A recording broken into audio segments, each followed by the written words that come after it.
skew width angle. Yes, why is YouTube only telling me I'm live now?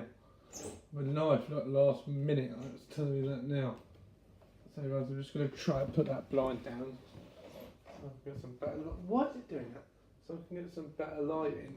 It would help if it was even. Mum, if you watch this, even this out, could you? That's sod it. I just said by the light.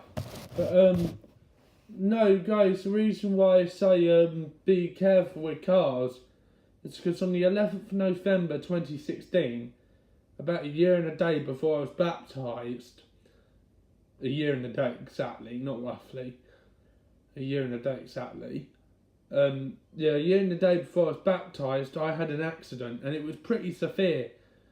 This is not in my new car, this is in my old car, where I was coming down from Chorleywood, just coming up to junction 17 for the M25, lost control of it, lost control of the car.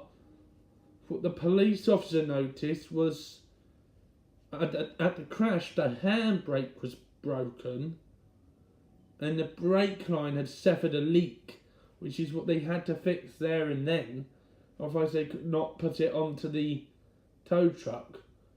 I met the officer that was at the scene of the crash just a couple of days ago, and he said you are really lucky to have cheated death in that crash, because had you have been going 5 miles an hour faster at the point of impact, that would have been death.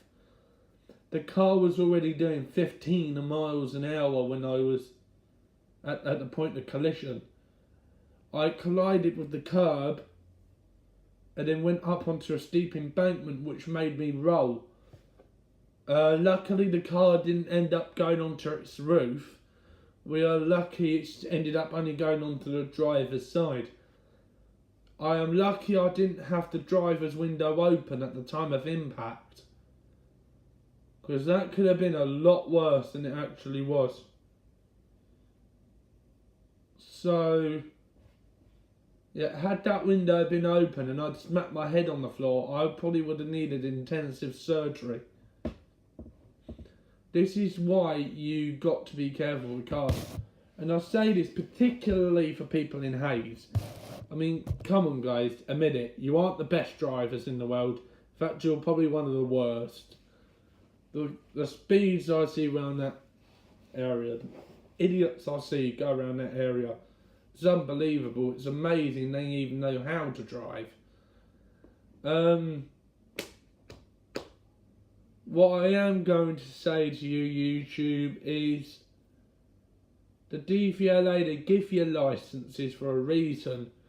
That licence is to say that the DVLA, or the guy who examined you on your practical test, can trust you with something that goes at the speed of a bullet. Because if you hit someone at 35 or 40 miles an hour or over, that is going to kill the person you hit. And you can actually get arrested on driving with intent to kill. It actually carries a 12-year prison sentence in this country.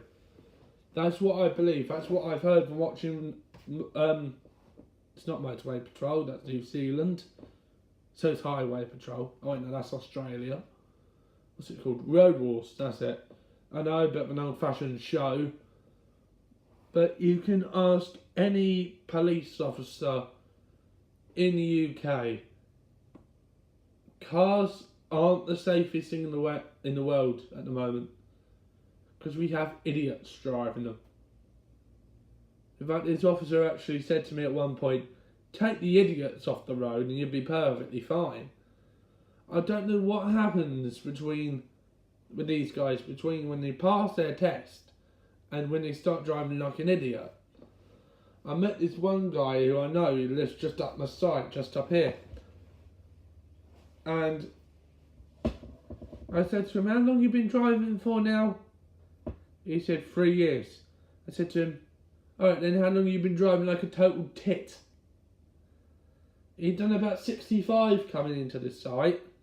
It's 5 miles an hour, he was 60 over the limit. I don't know how his car didn't get airborne for a start, because there is a speed hump at the front of the site, which I know if he was doing that speed, he would have shattered his brakes. It would have shattered the front suspension. It's just a case of don't be an idiot when you're on the road. It is not hard. I mean, all you got to do is just drive slowly, drive with some chill.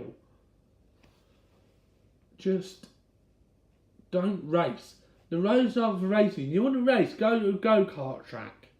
They do have them in England, believe it or not. I think what we need to do is we need to sort of... I'm sure the police will probably agree with me on this. And I'm sure any police area would agree, like Thames Valley, Metropolitan.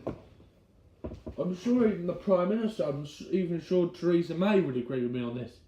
I'm not sure if I'm allowed to say her name, but it's my broadcast, I'll say what I want to say. We need to restore some order on the road. Because right now we can actually see some lunatics on the road. The road in Britain is probably not one of the best places you can be. Okay, yeah, I got stopped the other day because I didn't stop for someone at the zebra crossing. But my argument was that they were in my pillar view. A pillar's going down the side of the windscreen. If they're in your pillar and you can't see them, you can't get a ticket. Because you can't see them. Because the zebra crossing is just as you come round the corner. That person is in my pillar view. I am not going to see them. It's literally a zebra crossing on the blind corner. That is a stupid place to have a zebra crossing. By the way, guys, that is in Sea Green. Just before you come up to Jordan's. It is so bad that there is a zebra crossing there. But I think the council needs to have that looked at.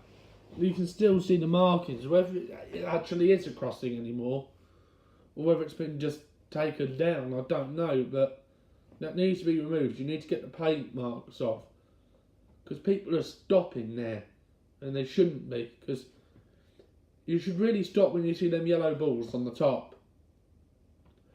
The ones that light up on each side like that. That's when you're supposed to stop. Because that tells you that crossing is still actually in action. So, I don't know, that's Britain for you. Don't look after crossings. Anyway, I've just missed a call, so I better answer it, and I will see you later.